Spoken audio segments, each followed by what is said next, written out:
جب حضرت طالوت لشکروں کو لے کر نکلے تو کہا، سنو، اللہ تعالیٰ تمہیں ایک نہر سے آزمانے والا ہے۔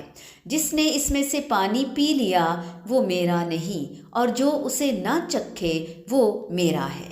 ہاں، یہ اور بات ہے کہ اپنے ہاتھ سے ایک چلو بھر لے، لیکن سوائے چند کے باقی سب نے وہ پانی پی لیا۔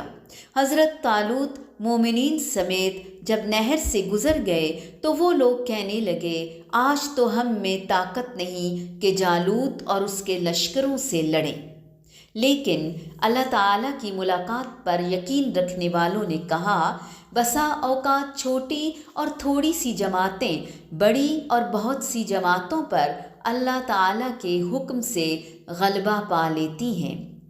اللہ تعالیٰ صبر کرنے والوں کے ساتھ ہے۔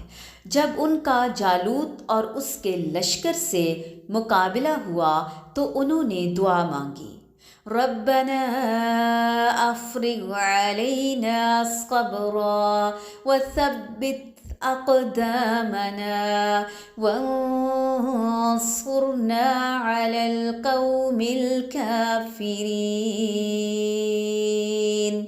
آمین۔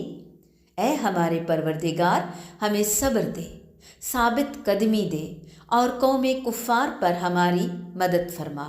چنانچہ اللہ تعالیٰ کے حکم سے انہوں نے جالوتیوں کو شکست دے دی اور حضرت داؤد علیہ السلام کے ہاتھوں جالوت قتل ہوا، اور اللہ تعالیٰ نے داؤد علیہ السلام کو مملکت اور حکمت اور جتنا کچھ چاہا علم بھی عطا فرمایا۔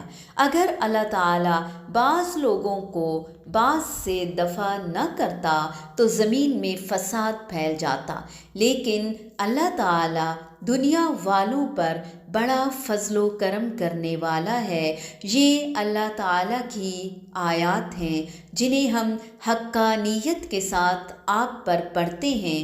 بالیقین آپ رسولوں میں سے ہیں۔